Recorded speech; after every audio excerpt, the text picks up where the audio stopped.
Hello friends, welcome to सैसा classes. हम लोग पिछले लेक्चर में 12th के सारे जो फर्स्ट यूनिट में जितने चैप्टर थे सभी चैप्टर को कंप्लीट कर चुका है। अब इस सेकेंड यूनिट जो है जेनेटिक्स, उसको शुरू करने जा रहे हैं। जेनेटिक्स में आप जैसा कि जानते हैं कि फादर ऑफ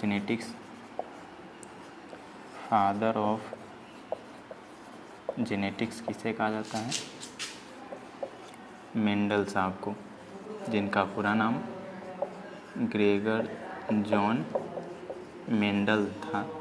ठीक, और इन्होंने किस प्लांट पे काम किया था? Work on garden pea plant. ठीक, और इस गार्डन पी प्लांट का साइंटिफिक नेम क्या था? पाइसम, यहाँ बड़ा वो लेटर नहीं होगा, छोटा लेटर होगा क्योंकि साइंटिफिक नेम है। सेटाइवम और सेपरेटली अंडरलाइन होगा। ठीक, और गार्डन पी प्लांट के जो वेराइटी थे इन्होंने जो सिलेक्ट किए थे, ऐसे बहुत सारे वेराइटी हैं, लेकिन इनके जो सिलेक्टेड वेराइटीज़ थे वो 14 वेराइटी को सिलेक्ट किया था। ठीक, और इन्होंने गार्डन पी प्लांट पर काम किया था 7 ईयर्स तक। ठीक, कब से कब तक? 1856 टू 1863 तक ये इन्होंने काम किया, 7 ईयर्स तक काम किया था। और इसके बाद जब इनकी मृत्यु हो गई उसके 16 साल बाद, ठीक, 1900, अब इसी से अंदाज़ा लगा लीजिए इनकी मृत्यु कब हुई, मतलब 1900 से 16 ईयर्स माइनस कर देंगे तो उनकी मृत्यु तब हुई थी। तो 1900 में क्या हुआ कि जब ये गार्डन पी प्लांट पे काम कर रहे थे तो इनको उतनी प्रसिद्धि नहीं मिली, इनके काम को कोई भी उतना क्रेडिट नहीं दिया गया। क्यों? क्योंकि उस समय डार्विन के ज़्यादातर चर्चे चल रहे थे इस वर्ल्ड में।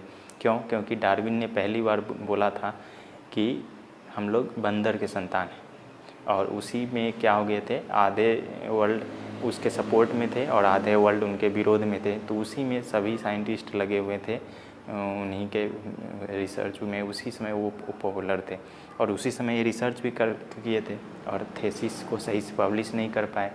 ठीक, यही कुछ खामियां थी जिसके कारण उस समय प्रसिद्धि नहीं मिली, लेकिन कुछ और अच्छे उनके रिसर्च में बात थी जिसके कारण 1900 में प्रसिद्धि मिली।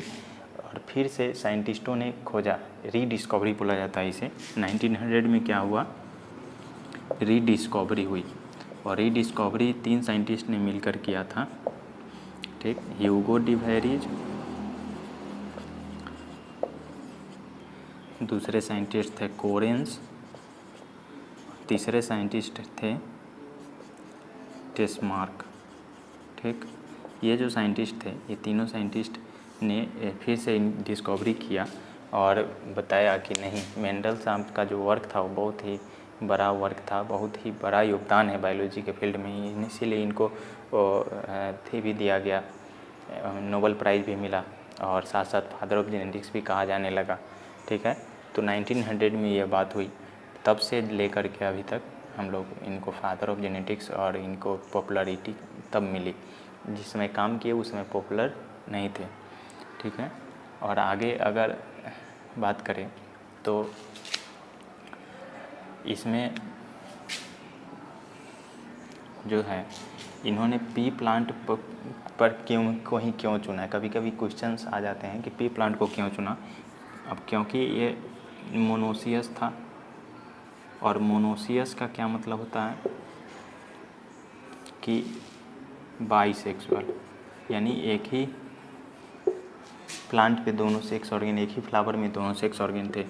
फिर शॉर्ट लिव्ड प्लांट थे, माने बहुत ही कम लाइफ स्पैन है इसका, पी प्लांट का, जिसके कारण ये इन्होंने पी प्लांट को चुना। ठीक है, और भी कई सारे कारण हैं, लेकिन हम इतना डिटेल में नहीं जाते हैं। सबसे पहले अब इसको देखते हैं कि यहाँ कुछ टर्मिनोलॉजी है इस चैप्टर में। जब आगे बढ़ें उससे पहले हम लोग टर्मिनोलॉजी देखते हैं, इसको रफ करते हैं, टर्मिनोलॉजी देखते हैं। टर्मिनोलॉजी के बाद हम फिर इस चैप्टर में डिटेल से आगे बढ़ते हैं।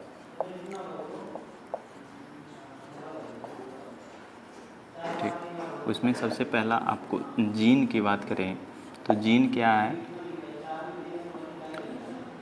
फंक्शनल यूनिट है किसके, इनहेरिटेंस के, यानी इवोल्यूशन में जो बदलाव आते हैं ऑर्गेनिज्म में वो किस लेवल पे आते हैं, जीन के कारण ही आते हैं, इनहेरिटेंस, इसीलिए इनहेरिटेंस के फंक्शनल यूनिट है, ठीक है, जीन। और जीन जो होते हैं ये किसी कैरेक्टर को डिसाइड करते हैं, ठीक है, gene decide character. Suppose that वो कैरेक्टर कुछ भी हो सकते हैं, मान लेते हैं पी प्लांट पे डिस्कवरी किए थे, उसी की अगर चर्चा करें तो height of the P plant, height of P plant, तो अभी हाइट की बात करें तो हाइट जो है वो किसी एक जीन से कंट्रोल होगा, और उस जीन को मान के चलते हैं। जैसे हाइट दो तरह का हो सकता है, एक टॉल हो सकता है यानी लंबा, एक बौना यानी ड्वार्फ या शॉर्ट बोल सकते हैं, ठीक है, ड्वार्फ या शॉर्ट बोल सकते हैं, ठीक, या टॉल हो सकता है या ड्वार्फ हो सकता है। तो अगर मान लीजिए टॉल होगा, ठीक, तो टॉल के लिए अलग माने हम बात कर रहे हैं, जैसे हाइट होगा प्लांट का, तो plant height of the plant के लिए क्या होगा कि कोई एक जीन रिस्पॉन्सिबल है, उसमें से जो टॉल है वो टॉल के लिए भी कोई एक रिस्पॉन्सिबल होना चाहिए, और ड्वार्फ के लिए आखिर वो प्लांट ड्वार्फ कैसे हो गया, उसके लिए भी कोई ना कोई जीन रिस्पॉन्सिबल होगा ना, और टॉल होगा उसके लिए भी कोई ना कोई जीन रिस्पॉन्सिबल होगा, लेकिन दोनों के लिए एक टाइप ऑफ जीन क्या है, एक ही है, ठीक। तो इसके लिए हम डिनोट करते हैं, जैसे जीन को डिनोट करते हैं, जैसे हम पी प्लांट की बात कर रहे हैं तो पी प्लांट कैसे हैं, ये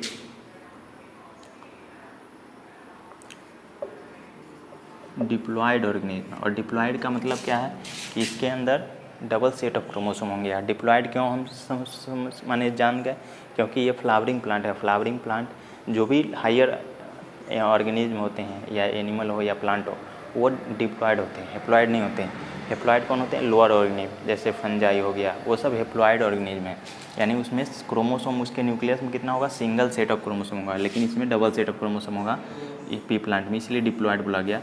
और डिप्लॉयड है तो इसीलिए इस टॉल जो जीन है उसमें जो डबल सेट ऑफ क्रोमोसोम होगा, तो जीन क्योंकि टॉल है तो मान के चलते हैं कोई, हालांकि जीन का कोई यहाँ स्पेसिफिक नाम नहीं होता है, तो नाम बनाने के लिए क्या किया जाता है, जैसे टॉल कैरेक्टर है तो टॉल का कैरेक्टर के लिए जीन कौन सा रिस्पॉन्सिबल होगा, उसके लिए टॉल टी से स्टार्ट हो रहा है तो इसीलिए टी लिया गया। और दो बार क्यों लिख दिए, क्योंकि डिप्लॉयड है, और डिप्लॉयड का मतलब डबल सेट ऑफ क्रोमोसोम है, मतलब क्रोमोसोम कितने होंगे, डबल होंगे, सिर्फ इस कैरेक्टर के लिए, और भी कैरेक्टर के लिए होंगे जीन, लेकिन इस टॉल के लिए डबल सेट ऑफ होंगे।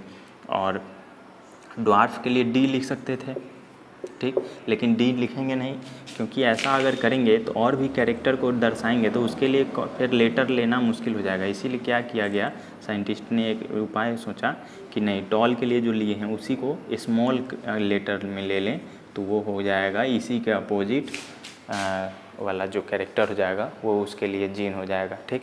तो एक ये जीन देख रहे हैं, एक ये जीन देख रहे हैं। जो कैपिटल टी वाला जीन है वो टॉल प्लांट के लिए रिस्पॉन्सिबल है, जो स्मॉल टी वाला जो जीन है वो ड्वार्फ प्लांट के लिए रिस्पॉन्सिबल है, ठीक। अब इस टॉल प्लांट में जो जीन देख रहे हैं, दो सेट्स ऑफ दो लेटर है, ठीक, क्योंकि डिप्लॉयड है तो उसी में नेक्स्ट इसी से रिलेटेड आता है एलील।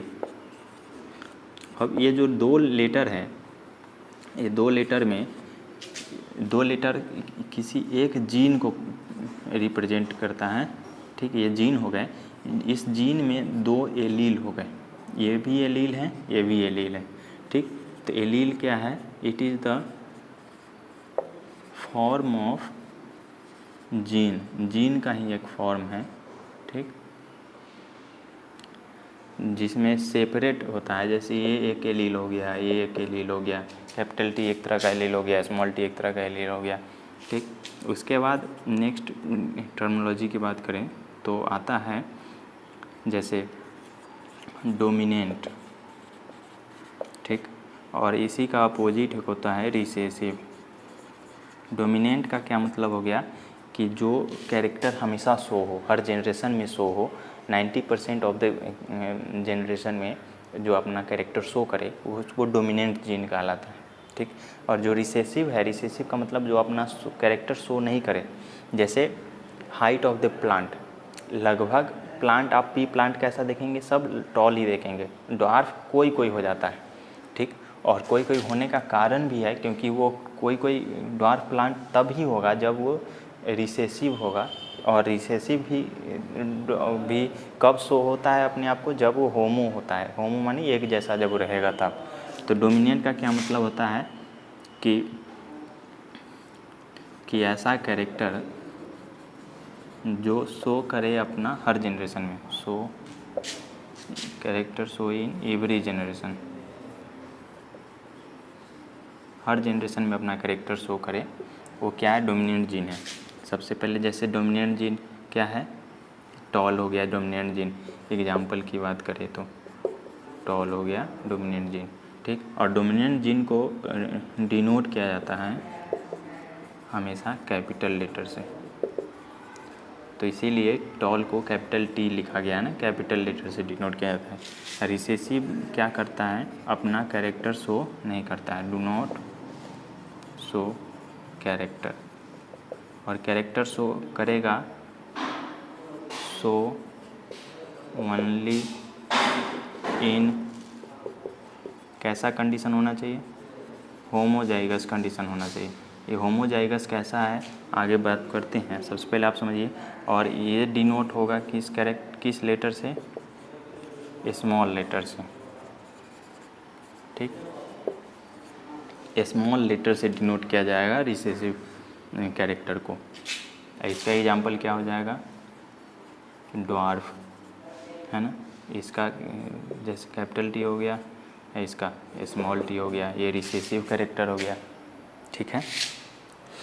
तो और आगे बात करें, जगह नीचे है, तो नेक्स्ट लिखते हैं फिनोटाइप और जीनोटाइप, ये दो टर्मिनोलॉजी। और फिनोटाइप का मतलब होता है कि वैसा कैरेक्टर जो फिजिकली हमको अपीयर हो, जो भी कैरेक्टर फिजिकली दिख पाता है, देख पाते हैं, वो क्या है, फिनोटाइप हो गया। और उसी कैरेक्टर का जो जीन है, उस जीन को जो डिनोट करते हैं, वो क्या हो गया, उस कैरेक्टर का जीनोटाइप हो गया, उसी कैरेक्टर का। जैसे मान लेते हैं कैरेक्टर लिया हमने हाइट ऑफ द प्लांट, ठीक। Height of the plant character लिया तो उस दो तरह का हो सकता है, टॉल हो सकता है, ड्वार्फ हो सकता है। तो फिनोटाइप क्या है, फिजिकल कैरेक्टर को देखा बताया जाता है, फिजिकल अपीयरेंस जब हो, ठीक। ये क्या है, फिजिकल अपीयरेंस फिनोटाइप है। जैसे अभी बात कर रहे हैं कि जैसे height of the P plant हो गया, टॉल ड्वार्फ, हमको दिखता है कि हाँ ये पौधा छोटा है, ये पौधा बड़ा है, बौना है, लंबा है, ये दिखता है, तो फिजिकल अपीयरेंस हो रहा है, ठीक। तो ये क्या हो गया, फिनोटाइप हो गया, टॉल हो गया या ड्वार्फ हो गया, ये सब क्या है, फिनोटाइप। लेकिन जीनोटाइप क्या है, जेनेटिक अपीयरेंस। और हालांकि जेनेटिक अपीयरेंस हम अपने कन्वीनियंस के अनुसार नाम देते हैं। जैसे टॉल के लिए क्या जेनेटिक जीन बनाए हैं, कैपिटल टी, तो ये क्या हो गया, जीनोटाइप हो गया इसी कैरेक्टर का। फिर कैपिटल टी, फिर उसी में स्मॉल टी, ये भी क्या हो गया, जीनोटाइप हो गया, ठीक है। और आगे बात करें, अभी हम जैसे यहाँ देख रहे थे होमोजाइगस, तो उसी के बारे में और बात करें तो और होते हैं होमोजाइगस और हेटेरोजाइगस, ठीक। होमोजाइगस का क्या मतलब होता है कि होमो मतलब क्या होता है, एक जैसा, सिमिलर, ठीक है। दिख रहा है कि नहीं, होमोजाइगस का क्या मतलब हो गया, एक जैसा। जैसे ये जीन देख लीजिए, कैपिटल टी, ये क्या है, एक जैसा है, ये भी कैपिटल टी है।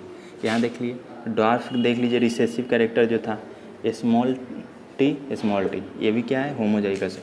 लेकिन हेटेरोजाइगस में क्या है, एक जैसा नहीं रहेगा। एक जब कैपिटल टी या स्मॉल टी जब लिख देंगे तो ये एक जैसा नहीं है, एक कैपिटल है एक स्मॉल है, तो हेटेरोजाइगस हो गया, ठीक है। और बात करें जैसे और भी टर्मिनोलॉजी, फिलियल मान लीजिए, फिलियल का मतलब क्या होता है, नेक्स्ट जनरेशन। यानी आने वाले जनरेशन को क्या बोला जाता है, फिलियल। तो पहला जनरेशन होगा उसको फिलियल फर्स्ट, उसके बाद जो जनरेशन होगा वो फिलियल सेकेंड, उसके बाद होगा फिलियल थर्ड, एफ। तो इसको इस तरह से लिख सकते हैं F1, F2, F3 इस तरह से। उसके बाद क्रॉस भी एक टर्मिनोलॉजी है। क्रॉस का मतलब होता है ब्रीडिंग, यानी फर्टिलाइजेशन कराना दोनों के बीच, फर्टिलाइजेशन। ठीक, यहाँ लिख रहे हैं ब्रीडिंग, या बोल सकते हैं फर्टिलाइजेशन बिटवीन टू प्लांट्स। दो प्लांट के बीच फर्टिलाइजेशन क्या कराना क्या कहलाता है, क्रॉस या क्रॉसिंग बोल सकते हैं उसी का।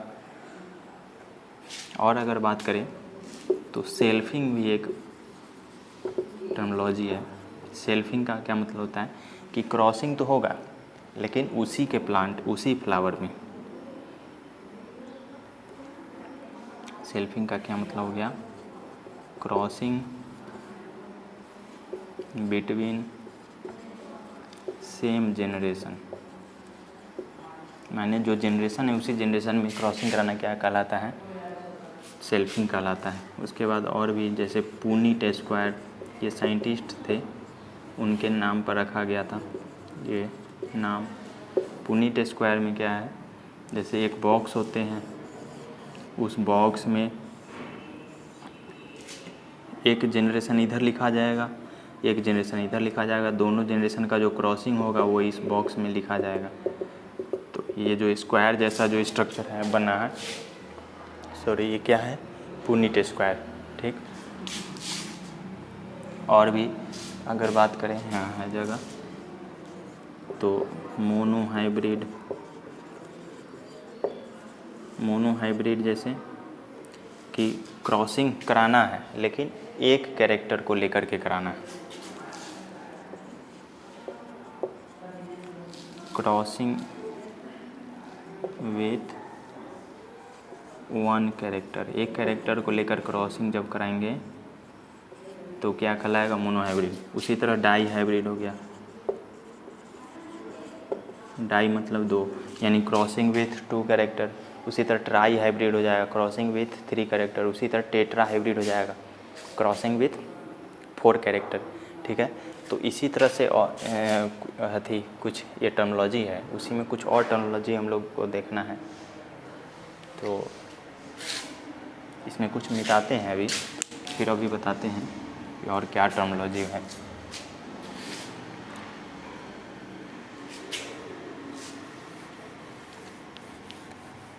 इसमें कोशिश करते हैं बताने की। जैसे एक होता है बैक क्रॉस, ठीक, एक होता है टेस्ट क्रॉस। बैक क्रॉस का क्या मतलब हो गया, क्रॉसिंग कराना है लेकिन बैक माने पीछे, यानी जो जनरेशन है उसके पीछे वाले जनरेशन से क्रॉसिंग कराना है, तो क्या कहला जाएगा, back cross. Crossing with previous generation. और टेस्ट क्रॉस का क्या मतलब हो जाएगा कि क्रॉस तो कराना है लेकिन रिसेसिव कैरेक्टर से, crossing with homozygous recessive character. ठीक, होमोजाइगस रिसेसिव कैरेक्टर से, आप स्पेलिंग पर ध्यान नहीं दीजिएगा।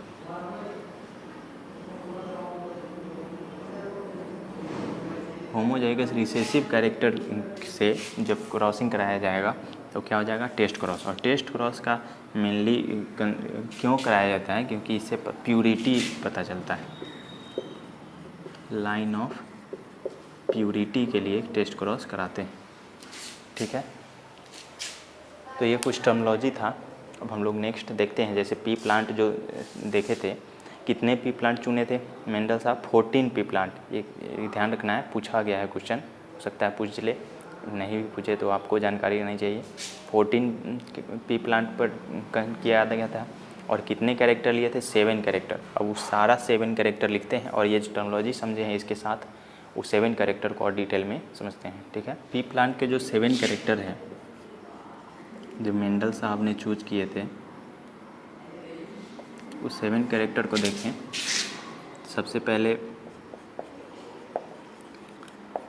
हाइट ऑफ द प्लांट, ठीक, उसके बाद कलर ऑफ फ्लावर, ठीक। हम बॉक्स, एक काम करते हैं, हम लोग बॉक्स बना लेते हैं, उसके पॉज करते हैं हम वीडियो, आप पॉज नहीं कीजिए, हम करते हैं पॉज। उसके बाद हम पहले बॉक्स बना लेते हैं, उसके बाद हम आपको दिखाते हैं, समय बर्बाद नहीं होगा। ऐसे कलर ऑफ फ्लावर हो गया, आपको पोजीशन ऑफ फ्लावर हो गया, colour of pod, shape of pod, colour of seed, shape of seed, इसी तरह 7 कैरेक्टर है, ठीक है। 7 कैरेक्टर के हम समझते हैं।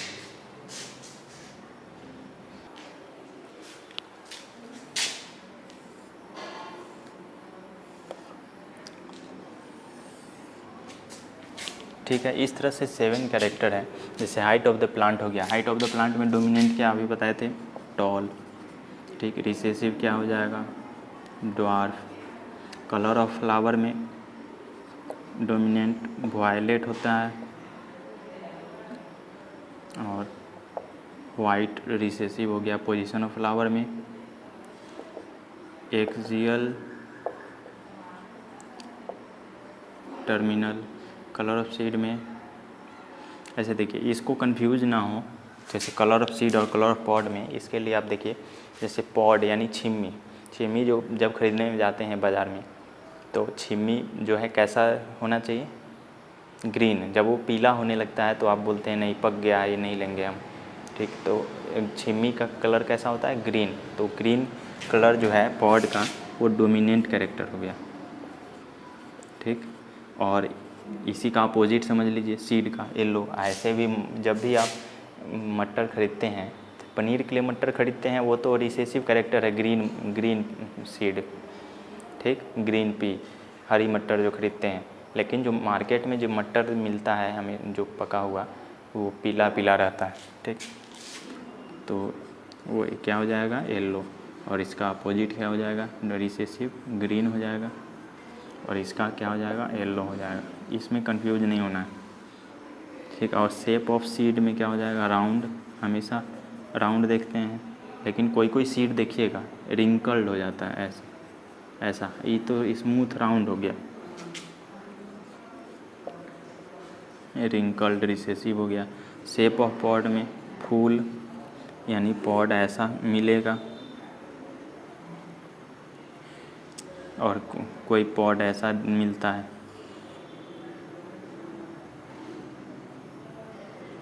ये कंस्ट्रिक्टेड हो गया, ठीक। इस तरह से डोमिनेंट रिसेसिव। और इसके एलील की बात करें तो कैपिटल टॉल के लिए कैपिटल टी लिखेंगे, ड्वार्फ के लिए रिसेसिव है तो हम बताए हैं स्मॉल से डिनोट करेंगे, इसके लिए कैपिटल भी, और इसके लिए स्मॉल से डिनोट करेंगे, स्मॉल भी। इसके लिए कैपिटल से, इसके लिए स्मॉल से हम बताए हैं, क्योंकि टर्मिनल का कैपिटल टी नहीं लिया जाएगा चाहे स्मॉल टी, क्योंकि ऐसा अगर करेंगे तो गड़बड़ हो जाएगी। क्यों, क्योंकि देखिए कलर ऑफ सीड में इसका वाई ले लेते हैं, इसका जी ले लेते हैं, तो कलर ऑफ पॉड में इसका जी है, इसका वाई लेना होगा, तो ये गड़बड़ हो जाएगा। इसीलिए एक को कैपिटल लिया जाता है, दूसरे को स्मॉल लिया जाता है, ठीक है।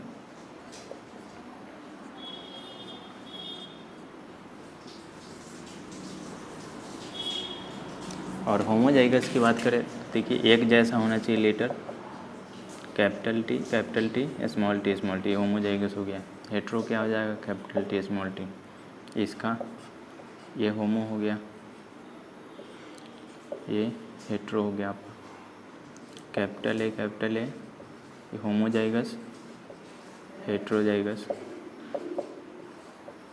Homozygous, heterozygous, small R, capital R, small, heterozygous, ठीक। इस तरह से हो सकता है,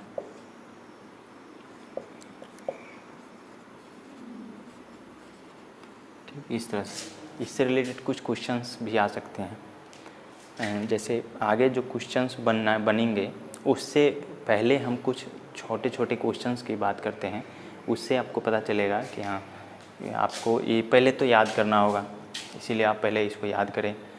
इसमें कन्फ्यूज भी ना हो कि कलर ऑफ सीड और कलर ऑफ पॉड में, फिर shape of seed shape of pod में, colour of flower violet white, ये सब याद करना होगा। ठीक, मान के चलते हैं एक हम क्वेश्चन पहले बनाते हैं कि आपको आता है कि नहीं। जैसे मान लीजिए लिखना है जीनोटाइप, क्या लिखना है, जीनोटाइप लिखना है, फिनोटाइप दिया रहेगा, जीनोटाइप लिखना है। ठीक, फिनोटाइप क्या दिया हुआ है कि होमोजाइगस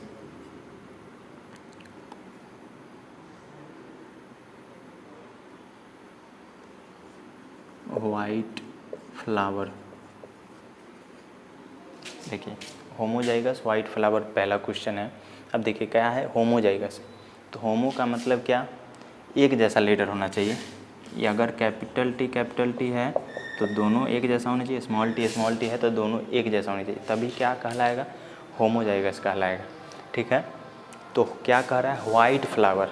अब याद कीजिए, और अगर याद नहीं है तो यहाँ देखिए कि वाइट क्या कैसा कैरेक्टर है, डोमिनेंट है कि रिसेसिव है। कलर फ्लावर में देखिए रिसेसिव कैरेक्टर है, और रिसेसिव कैरेक्टर को हमेशा किससे डिनोट किया जाता है, स्मॉल लेटर से डिनोट किया जाता है। ठीक है, तो स्मॉल लेटर क्या हो गया इसका, इसका डोमिनेंट क्या था, वॉयलेट था, तो वॉयलेट का स्मॉल लेटर स्मॉल भी, तो क्योंकि होमोजाइगस है तो एक जैसा लिखना है, तो स्मॉल भी, इसका आंसर हो गया। ठीक, और क्वेश्चंस हैं, जैसे मान लीजिए लिखे हैं homozygous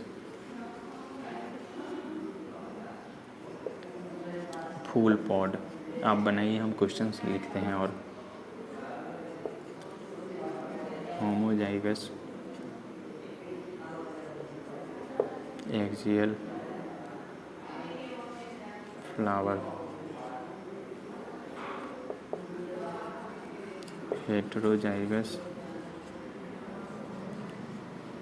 green pod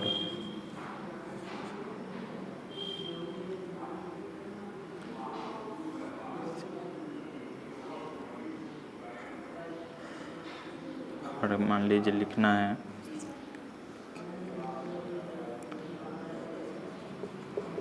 constricted pod. ठीक, ये क्वेश्चंस बना लिए तो ठीक, नहीं तो यहाँ देखिए होमोजाइगस फूल पॉड कर रहा है, तो होमोजाइगस है तो एक जैसा है तो कन्फर्म होगा, या तो कैपिटल होगा तो दोनों कैपिटल होगा, या स्मॉल होगा तो दोनों स्मॉल होगा। ठीक है, तो फूल पॉड है, सॉरी आँख में कुछ चला गया, आ गया बाहर, फूल पॉड है तो यहाँ देखिए पॉड का जो है कैरेक्टर कैसा होता है, फूल होता है, नहीं तो कंस्ट्रिक्टेड होता है। ठीक, तो अब डोमिनेंट क्या है तो आपको याद करना होगा, नहीं तो अभी तो हम यहाँ दिखा रहे हैं कलर ऑफ पॉड, देखिए इसमें ग्रीन येलो उससे मैच नहीं कर रहा। शेप ऑफ पॉड में देखिए फूल और कंस्ट्रिक्टेड है, तो फूल कैसा कैरेक्टर है, डोमिनेंट कैरेक्टर है। होमोजाइगस कह रहा है तो डोमिनेंट का क्या डिनोट किससे किया जाता है, कैपिटल से, तो हो गया कैपिटल एफ फूल।